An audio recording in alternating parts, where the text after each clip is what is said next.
Hey, what's up, y'all? This is B. Cox from The Vault. Now, have you ever wanted to start your own podcast, or you're ready to start one right now, but you're not really sure where to start, what to do, when to do it, how to do it, and what direction to go in? Well, if that's you, look no further. I'm starting a podcast roadmap workshop. Call it the Podcast GPS, where you can learn a proven system that will be both effective and efficient. It will take you from that idea of having your own podcast all the way right up to your podcast launch. I know that the system works because it's the same system and roadmap that I use to grow the two podcasts that I produce and host to a combined 8,000 to 10,000 downloads monthly. That's all starting with no equipment, no mega marketing experience, no sponsors, and no corporate machine backing our efforts or bankrolling our operations. It's a 6-week course, and at the end of the boot camp, you will have all the following: a proven system for creating and planning episodes, an equipment list that aligns with your capabilities and won't break the bank. You'll understand what an RSS feed is and where to host your podcast. You'll have confidence in your new podcast idea. You'll learn how to record, edit, and add music to your show, and also get a launch roadmap to start distributing your podcast everywhere. And what else do you get? You'll have a proven formula for growth and engagement that led us to our success. You'll know exactly what equipment you need that fits your budget. You'll learn time-saving skills to consistently release episodes and plan ahead. You'll also have live weekly sessions with me and real-time answers to your questions in a hands-on live workshop. And you don't need any technical expertise or recording experience to get started. And to sweeten the deal, I'm throwing in the following bonuses for all Podcast GPS enrollees. You'll have access to my royalty-free music library to use within your podcast without worries of copyright claims or expensive lease terms. You'll have my secret episode planning workbook that will help you plan your episodes and set up your recording and production schedule. It makes episode planning super easy. And all course enrollees will be entered into a drawing to win a free USB microphone to get you started. Now, most courses of this caliber are charging thousands of dollars for this content and will get you no closer to starting a podcast than you are right now. But guess what? I'm offering this course at a fraction of the price of those courses. However, I'm only limiting it to 12 open seats, and this course will sell out. Do you want to be left out in the cold or wandering with no idea where to start? If not, you want to act now. And if you're ready to get started and want to start this journey, visit us at vaultclassicpod.com/podcastgps to schedule your free consultation today to talk about starting your journey now. It was great, man. It was fun. It was one of the best parties we ever been to, man. It was just all love, you know what I mean? It was just, everything was just smooth and cool. That night, we felt like we turned the energy around. Like, everybody was in there. Everybody started to just relax. And, you know, you could see, you know, the players from the East Coast and the players from the West Coast, male and female, starting to talk and interact with each other. You know, we didn't take it serious enough. The only way we could have took it more serious was by living in fear. And we were too fearless and too young to live in fear at that point in time. Police was making everybody clear out, saying it was too crowded, over capacity. And that's when we started leaving.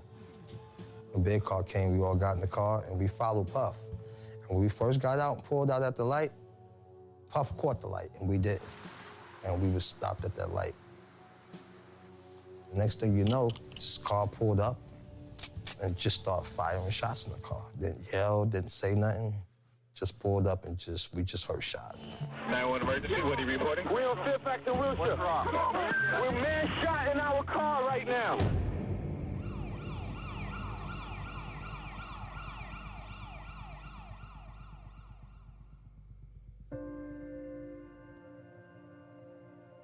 Once we got to the hospital, when we pulled up there, Big still ain't say a word.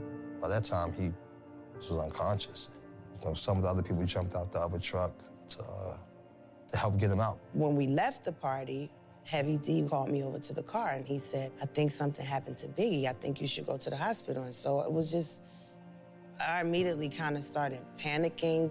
We got to see the cyanide and then the doctor came and it's like, Miss Wallace, I'm sorry he didn't make it. And I remember just kind of going numb. And I was in this room with all the guys and I just sat in the chair and stared at the floor and I didn't know what to do. You know, it was just, I didn't know what to do.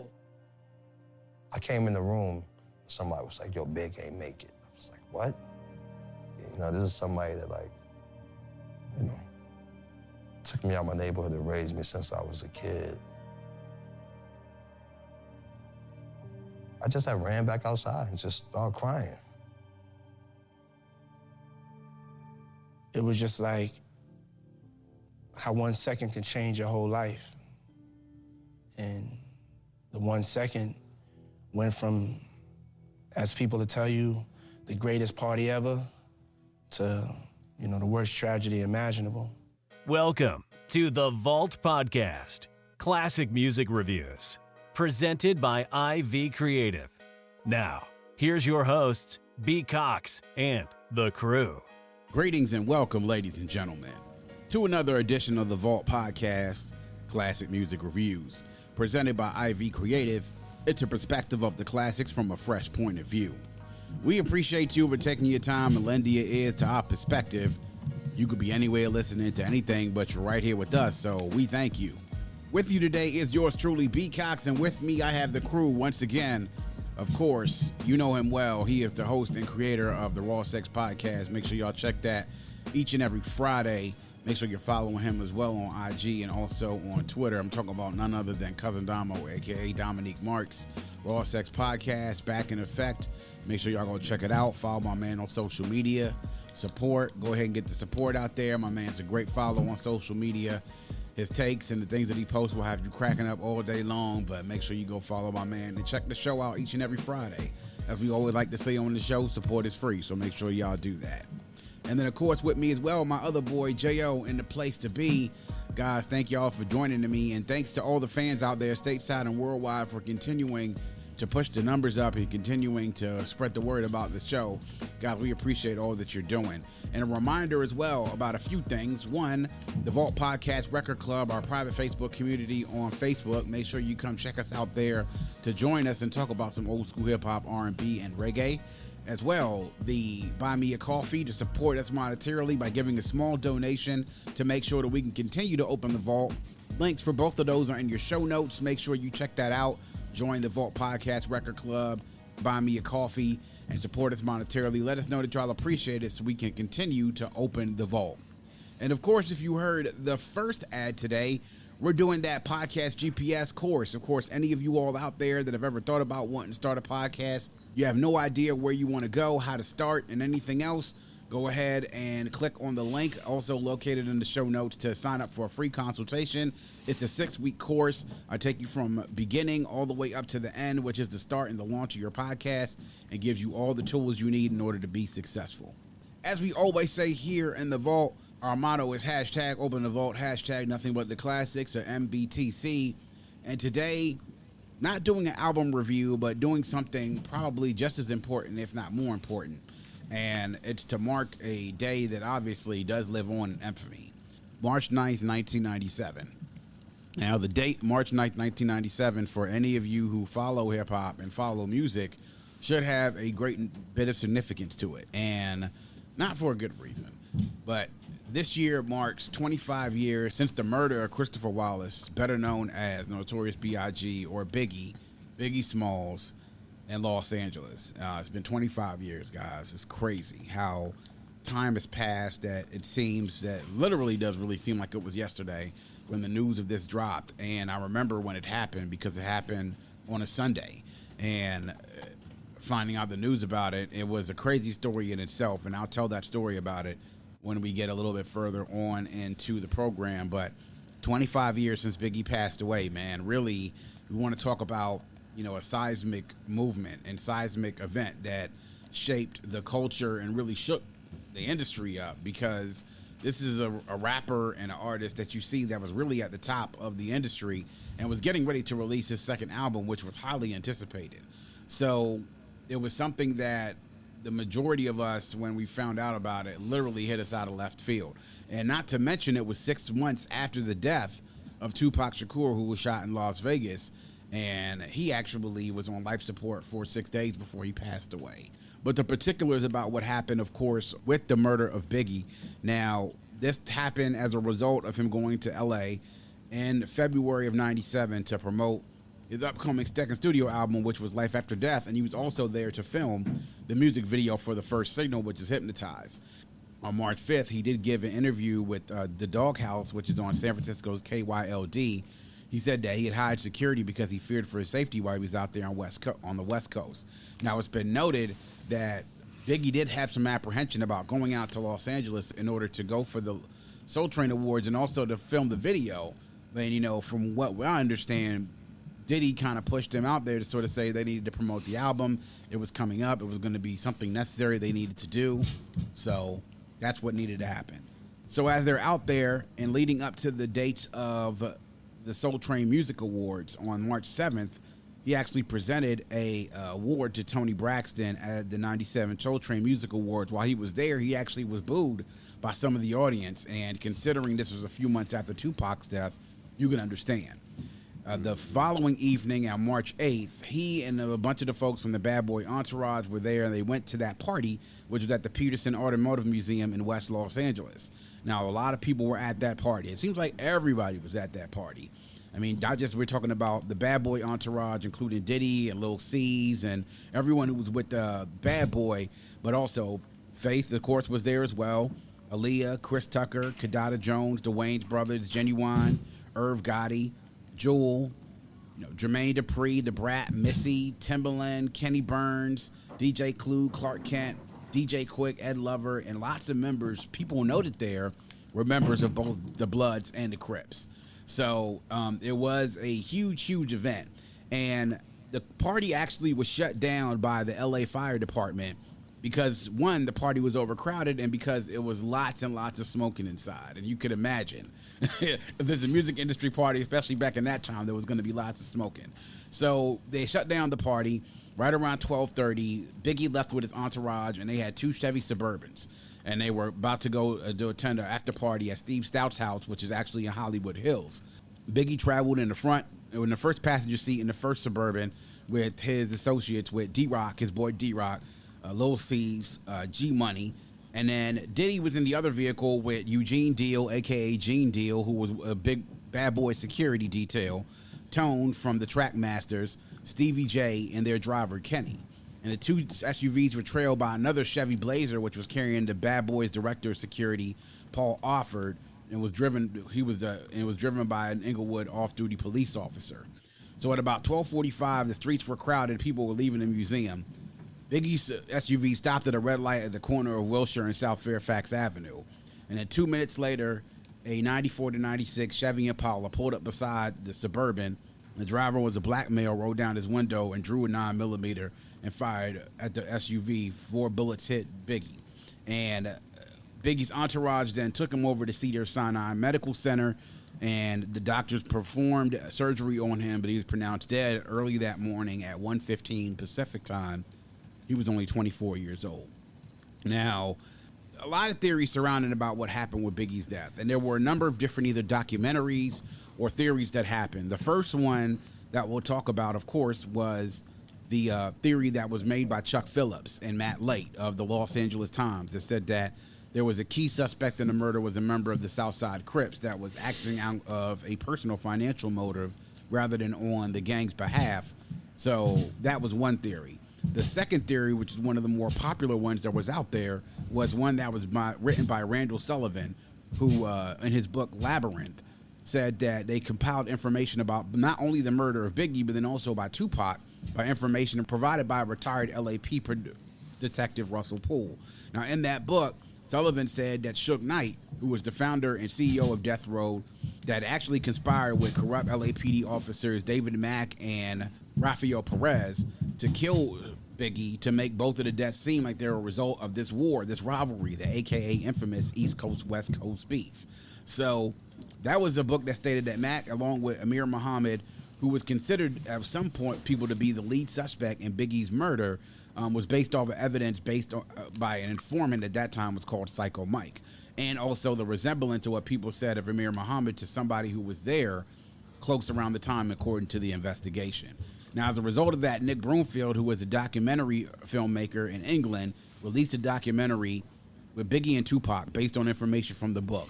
Now, I saw the documentary myself. At that time, the theory seemed quite plausible to me. And it did seem to me that the LAPD was taking part in some sort of cover-up. So I thought that it seemed plausible. However, later on, as a result of that, because of the information in Labyrinth and because of Nick Broomfield's documentary, which was based on the evidence collected by Russell Poole, Biggie's mother, Voletta Wallace, then filed a $400 million wrongful death suit against the LAPD. Now, that suit was later on thrown out in court. Then there is the last theory, which is basically done by Greg Caden, who was a retired LAPD detective who was a part of a task force that opened up an investigation into the cold case of murder of Biggie. And that theory is basically that Biggie was shot by Wardell Poochie Faust. He was a Mob Piru gang member and associate of Suge Knight. He actually died himself on July 24th after being shot while he was on a motorcycle in Compton. Caden believes he said that Knight hired Poochie via his girlfriend, Teresa Swan, to kill Biggie to avenge the death of Tupac, who at that time Caden alleges was killed under the orders of Sean Diddy Combs. So a lot of theories into Biggie's death. None of them really have any credence to them whatsoever. I think the prevailing theory by many people out there is that the deaths of Biggie and also the deaths of Tupac ended up being a lot simpler than a lot of people think they are. As of course, most people know very quickly will know that Dwayne Davis, also known as Keithy D, was said that in an interview about a couple of years ago that indeed the murder of Tupac was carried out by his nephew Orlando Anderson, aka Baby Lane, and it was done in retaliation to the fight that happened in the casino just leading up before the Tupac's death. And there seems to be a little bit more credence towards a Mob Piru gang member actually shooting Biggie, but there actually hasn't been any concrete evidence to suggest either way. So a lot of theories out there. But there we are, fellas. 25 years since the death of Biggie, March 9th, 1997. A date that really none of us can really forget because it's been mentioned by so many different people in the industry since then. So I'm going to go to y'all and get y'all reactions. So I'll start actually with you, Jay. March 9th, 1997. How did you find out Biggie had passed away and he had died? And what was your reaction to the whole thing? And what was sort of things like around you and your friends and people that you knew when folks found out that Biggie died? Sure, man. Yeah, definitely remember that vividly. Like, I remember I just woke up and my aunt was at the house, whatever, like that, and she kind of said like real soft, like somebody killed Biggie Smalls. I'm thinking, man, I ain't hear her right. Like maybe she getting a good. I mean, she's older, maybe she doesn't really know rap like that. Something. I'm thinking she ain't really hear it right. Then she said it again. I'm like, hold on, what you talking about? Then I rushed to the kitchen, turn on the radio. You know what I'm saying? Because like usually, like I mean, even just coming off a pocket, you know what I'm saying, you hear like a bunch of songs, people talking about it, or whatever. And sure enough, you know what I'm saying, they said late last night or the wee hours in the morning, rather, you know what I'm saying, he was murdered out in L.A.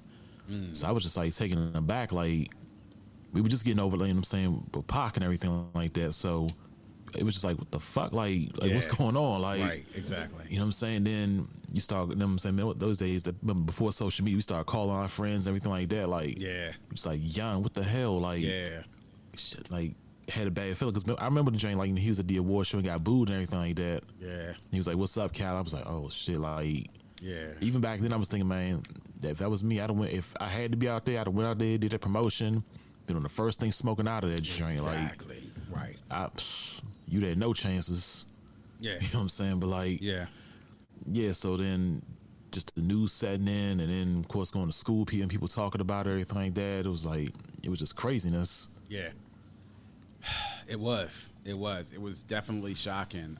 Like you said, that before social media thing, like where you can't jump on Facebook and couldn't jump on Twitter to go do it. It was like, yo, you were calling people on the phone and calling their house phones nonetheless to be able to be like, yo, man, did you hear about this? You know, so yeah. It was before cell phones and texting. So you had to you had to pick up the phone and call somebody or go outside and knock on your friend's house outside and be like, yo, did you hear about this? So yeah.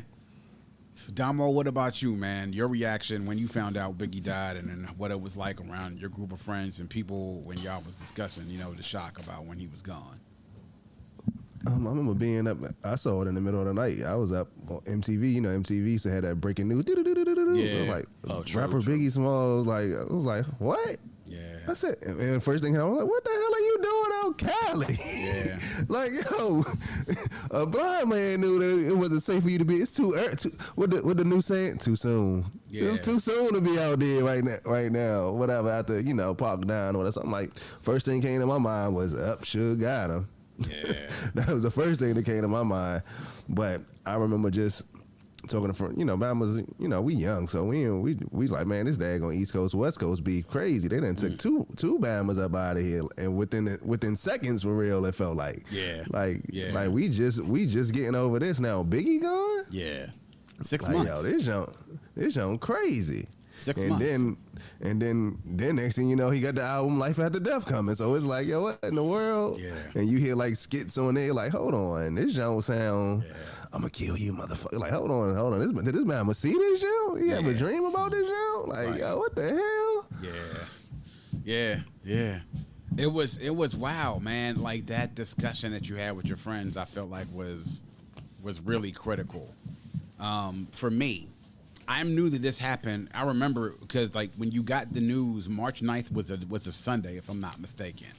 And I remember because I was getting up in the morning. Usually, like when I get up and you about to go to church, like I get up and turn on the radio when I'm starting to get ready. Usually, sometimes I would have it on 96.3 because they would have like the gospel music on in the morning. I had that because I knew I was going to hear it in the car when I was on my way over to church. And so I'm getting ready for the church, and I'm like, man, let me go ahead. If for some reason my radio was actually on 95.5 instead of 96.3 for whatever reason. I don't know why, for some reason. I turned on my stereo, it's on 95. And the first voice that I hear when I turn on the radio was Tigger. You know what I'm saying? Tigger was on the radio at that time. Big Tigger, yes, Big Tigger from Rap City The Basement, who BET fame, who at that time was a disc jockey on DC radio. And Tigger said, we're reacting to the news last night about the murder of Notorious B.I.G. out in Los Angeles early this morning. And when I heard it, I was so taken aback by it, to your words, Jay, that I literally backed up to the point where I backed up and just had sat down on my bed. I was just like, what do you mean? He's gone? Like, what do you mean murder? So at that point, I'm scrambling. I'm like, what do you mean murder? So then I was getting ready, and my mother came in, was like, you ready? I'm just like, Mom, like, they said that somebody murdered Biggie. She was like, who? I mean, it's just like the thing, like, my parents not really into music and stuff. Like, my mother knew who Biggie was, but like, they said they murdered Biggie. They said he was shot out in Los Angeles. And she was just like, oh, wow. And then she was like, all right, you ready to go to church? And I was just like, I'm like, church? Like, what am I going to church for? So I get up and we go, and like literally the whole ride to church, the whole time I'm at church, the whole time on the way back to church, my mind is trying to figure out what in the world happened. Now, at this point, we didn't have the internet in my house. Like, my dad didn't really get the internet in our house until later on that year. So I couldn't jump on no website or anything. Literally, the only news source I had was watching MTV, watching BET, listening to the radio. And that's literally what I did the rest of that day. You want to talk about somebody being in shock. Like, for us, when Pac happened, it was like, okay, news is Pac got shot. He got shot while he was out in Vegas. But he was alive. And we knew that Pac was alive, and then it was news that, they had to remove one of his lungs and, all these different other things about the reports about his condition in the hospital. And then 6 days later, he died. At Kroger, fresh groceries are our thing, so we check your delivery order for freshness at every step from farm to store and pick and pack every veggie in your free pickup order with care, because we treat your food the way we'd want ours to be treated. We're fresh every day, so shop anyway. Kroger, fresh for everyone. Free pickup on orders of $35 or more. Restrictions may apply. Get more ways to save at the Buy 5 or More Save $1 each sale. Just buy 5 or more participating items and save $1 each with card. Kroger, fresh for everyone. Sure has been a year of changes. At Jackson Hewitt, we know all about change. Change that can mean a bigger refund for you. Because this year, there are thousands of dollars worth of new tax credits. And Jackson Hewitt will help you track down every last one. Tax credits for being a parent. Tax credits for taking care of a parent. Tax credits for cramming for finals. And so much more. Don't miss out on thousands. Get credit for all you do. You deserve it. Learn more at jacksonhewitt.com. And, it was a blow without a shadow of a doubt, because nobody kind of ever thought, like, Pac had been shot before, but he came back from it. And it was like, but it was kind of like the gap between the time when he got shot to when he died. I think folks kind of knew that it was a really good chance that he wasn't going to make it. So I think folks kind of prepared themselves to know, like, hey, if they're removing a Bama lung and he on life support, he breathing through a machine, that there's no way that he's going to be able to make it. Like, I feel like Biggie, when he died, when you talk about some like out of nowhere, it came out of nowhere. It like struck you like a bag of bricks. Like what? Like there wasn't anything. Oh, he died and he's on life support and he's struggling for his life. No, he's dead, gone, and just the like the reaction of people who called in on the radio that day.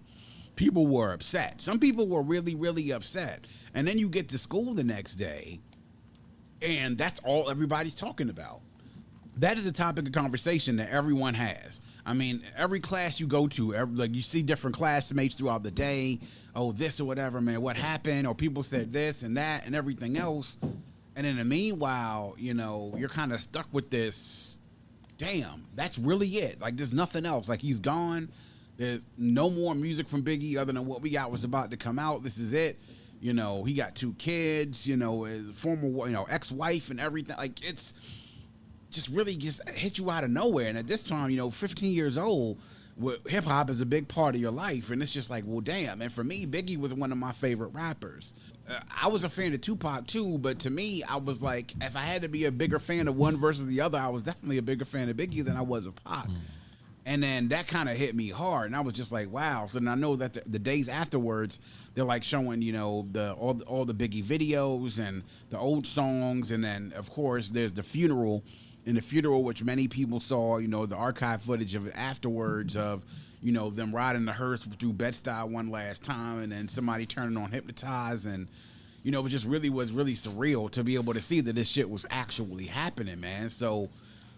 It was just wild. It was wild. And now, even 25 years afterwards, the fact that we really don't have any like concrete evidence as far as who killed Biggie, but everybody kind of understands and feels that it was basically based on some street shit, and that was, like you said, way too soon, as you mentioned, Damo, way too soon for him to have been out in L.A. to do anything.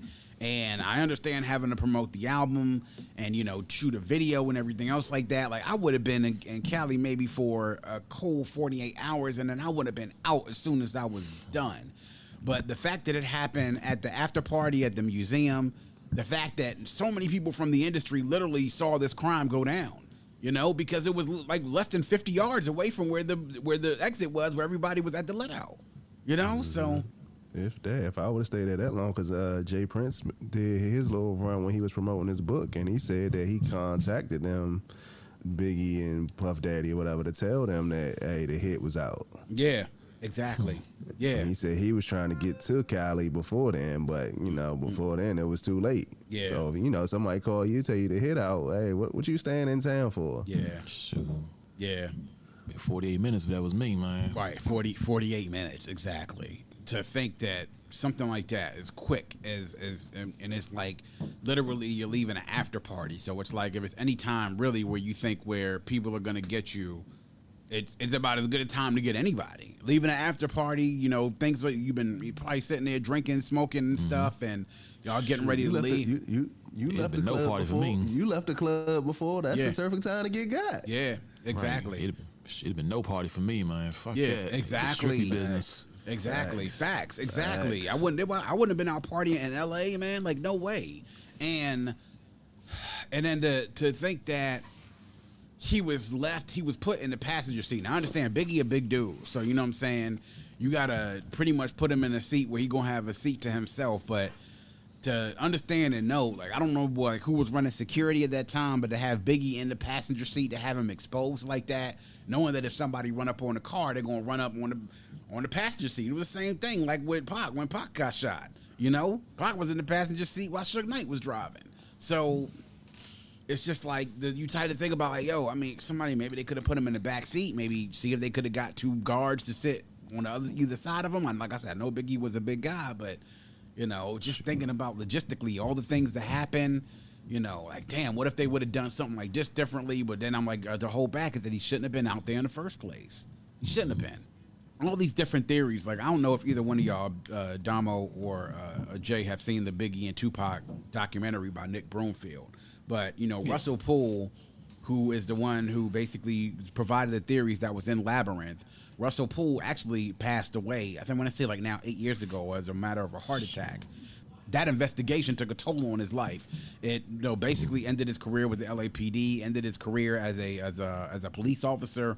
And as a result of that, man, you went through a lot of turmoil and strife based on the fact that the police officers in the police department was like, yo, this is like, supposedly somebody left a diagram on his desk that led to a toilet, and it was going to be flushed down the career, saying that this is your career if you continue down this path.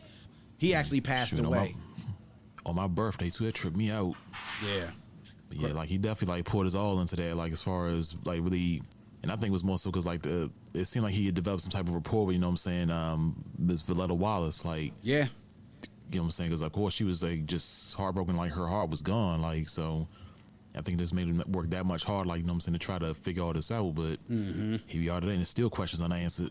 Yeah, and, they actually also made a movie about this, about his investigation, starring Johnny Depp. Yeah, starring Johnny Depp, called Body of Lies, and, it just kind of makes you think, man, just, like, really the type of things that he went through. But now you look at, like, the investigation, and it's, like, crazy, like, how, like, the disinformation can get out there. Now, Russell Poole had this investigation. The investigation was based off of sort of like some speculation. I know that during the documentary, they talked to, people like Kevin Hackey, and talked to other folks, the guy Psycho Mike, a couple other folks like that were out there. There was the whole thing surrounded Amir Muhammad, because there was a talk about a guy who was in a bow tie and a suit that resembled, like, a Nation of Islam, the uniform that they wear with the suit was in the bow tie, that was based around Amir Muhammad. People thinking that was the person. And that in the Nick Broomfield documentary, Gene Deal actually pointed out Amir Muhammad, saying that's the guy right there. But it was proven that Amir Muhammad didn't have anything to do with Biggie's murder. So many different things that are out there. But really, the whole thing that sort of stems from that is that, it seems to be basically some street shit that wasn't handled, and it was literally too soon for Biggie had to been out there. And it was literally a case of wrong place, wrong time. And really unfortunate. Because of that, we were robbed of so many different other times. His kids were robbed of him not being there growing up. His mother was robbed of him not being able to live out his full potential.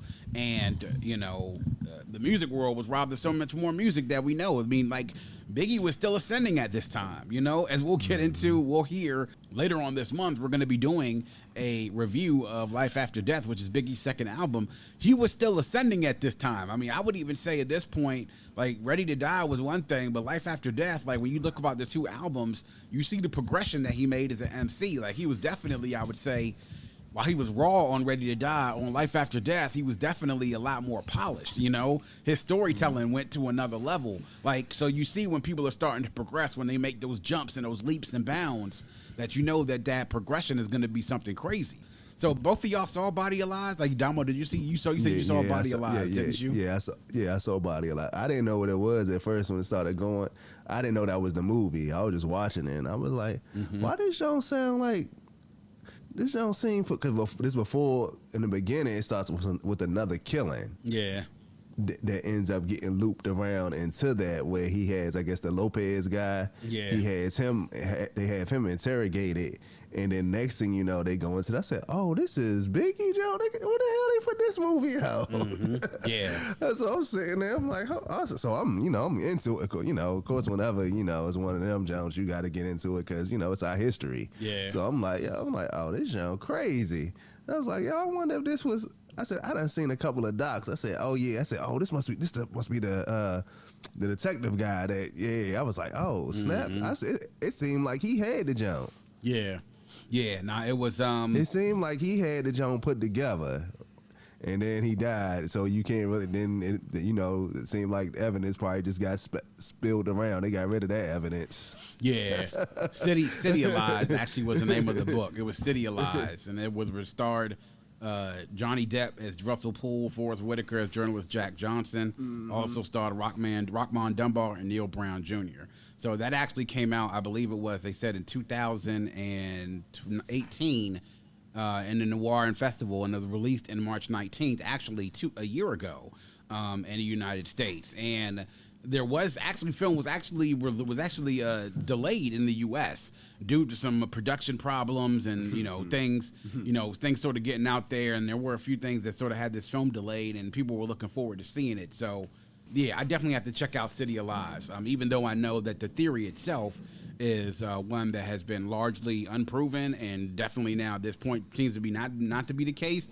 But you do know that Russell Poole, if nothing else, was probably on to something. Because if he wasn't on to something, then he wouldn't have been basically forced out of the LAPD and been and basically ostracized from the department. He was on to something. We just don't know exactly how much he was actually on to that either related to Biggie's murder or related to a bigger conspiracy within the department and its alignment with the gang. So, yeah. Yeah, he didn't get to live to get to the full story of it. Like, I think if you would have gave him about 5 more years, and that's like, we say it's a heart attack, but hey, that could even add on even more to the conspiracy. You got to take somebody out that got that much information. Yeah, True. Nah, and True. Plus, it was all tied up like the whole Rampart scandal too, as far as crooked cops and and the Suge Knight having his boy. That Rampart scandal. Goodness gracious, that shit was crazy. You want to talk about on the deepest levels of the LAPD and the corrupt shit that was going on within the LAPD, mind you, not even 5 years after Rodney King, and then all the stuff that happened with Daryl Gates and Daryl Gates being in charge of the LAPD and all this shit was like, seriously? Like, it was a lot of stuff that was going on around that murder. And then the fact that you talked about that you had 2 cops that were actually being involved that closely with the Bloods and Pirus, it was like,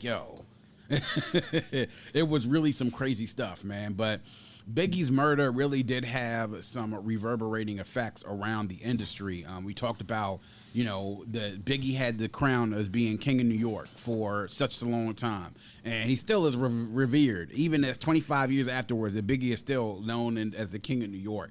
It did leave a void at the top of the game, and especially in the New York rap game, because when he was at the top of the food chain, it's like, okay, so then now what do we do? And that sort of left this spot that was open for such a long time. So many different people decided that they wanted to try to take it. Now, obviously, we do know eventually somebody ascended to that throne. And we all know who that guy is. But there were other people that had and pretty much laid a claim to that throne as well. But it was sort of, I would say, it was a void that I say that New York never really recovered from, and I don't even think rap even really recovered from it either. Because no disrespect to Jay and all the accomplishments he's had in his careers and success and the fame, he's gotten bigger than any of us ever would have imagined. But I think that loss though was something that was so big within the New York hip hop scene that they still don't even think they've even recovered from it, really, to tell you the truth. And I think even 25 years afterwards, they're still trying to sort of adjust to that, the fact that he's no longer here, the fact that you think about, okay, if he was still alive, where would he be right now? So, I mean... Well, not just him. You have Little Kim, where would she be? Where would, I can't have mine just farted. What, the Junior Mafia, where would they be? Yeah. Lil C's, where would C's be on his solo career? Yeah. Where would the Locks be? Even though, the Locks still ascended, but where would they be if they would have still had that tutelage right there? What if Mace left? Yeah. What if Puffy would have got as big as he got? And, some people say, Puffy had more to do with it than anybody says because, the big conspiracy theory is, he sold his soul to the devil. So, you got to give up something to get something. And he gave up Biggie. Mm-hmm. Yeah. No, yeah, and I mean, that's the other part of it as well, is that, these other people, these players that we talk about, would they have been as big as they would have been, You talk about all the folks who basically been in, whether it's, for good or for bad, benefited from Biggie's death. I mean, you talk about Diddy. After Biggie died, Diddy became one of the biggest stars in the music industry. Now, I mean, was he really a truly artist? No, but I mean, but Diddy was huge. I mean, that album, Puff Daddy and the Family, No Way Out, came out later on that year. They had huge. I'll Be Missing You won a Grammy. I mean, that album rocked the show. Yeah, the big show. They had Sting out there. Yeah, exactly. And so the album was big. You look at basically Jay basically who went and ascended to that throne. Like, he became such a huge rap star, and then literally did it. I mean, to be quite honest, Biggie wasn't there. I mean, now, this is not to take away anything from Jay. Again, Jay fans, not to take anything away from him. But you can't talk about the situation and talk about his ascent and not say that how Biggie's death, affects from it. Little Kim. I mean, we talk about, Junior Mafia, what he was planning on doing with them and mentoring them and bringing their careers along. The fact that he was planning on putting out the Commission, the rap group that he had, that he would plan on putting out with him and Charlie Baltimore and other members of Junior Mafia. And the fact that him and Jay never really got to collaborate again, and how, it's something I'll talk about when we do this review of Life After Death, but seeing how the chemistry that they had, like why, there could have been a possibility that they could have done a collaboration album together. Like, so many questions to be left afterwards, because after Biggie's death. And it's something that is really unfortunate because we have so many what ifs that are not just related to Biggie and what he could have done, but then the people that he was around and what their fates would have been had he still been around, So that's pretty much all you can say. That's all you can say.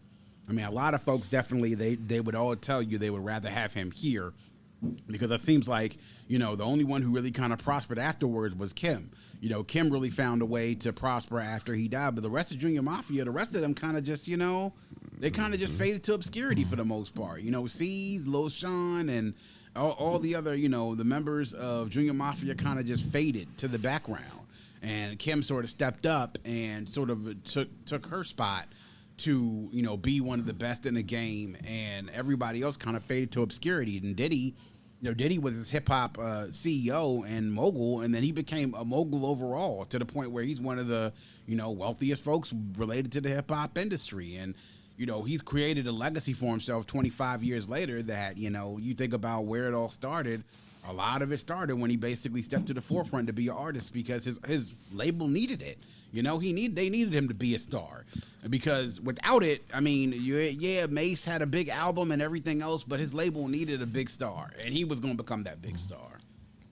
25 years later, I mean, it doesn't really seem real even now. It's like I'm listening to Biggie's music all the time now, and I see so many different things on Twitter. People make all these arguments and stuff about matching people up with different people and everything. I think is kind of like everyone sort of still, even 25 years afterwards, still recognizes his greatness, and the fact that it was taken away from the world and from all the people that he loved is just something that we're still trying to come to terms with. But we're going to have more on this, though. We're going to have like I said, a review of Life After Death, and we're going to talk about that in depth. And y'all can listen up to that, of course, man. Make sure y'all stay tuned for that. But 25 years, Biggie Smalls, Notorious B.I.G, Christopher Wallace, man. Rest in peace. As always, respect. So, y'all make sure y'all go listen to some Biggie after this, man. And remember, of course, man, his greatness. And that is going to wrap up yet another edition of The Vault.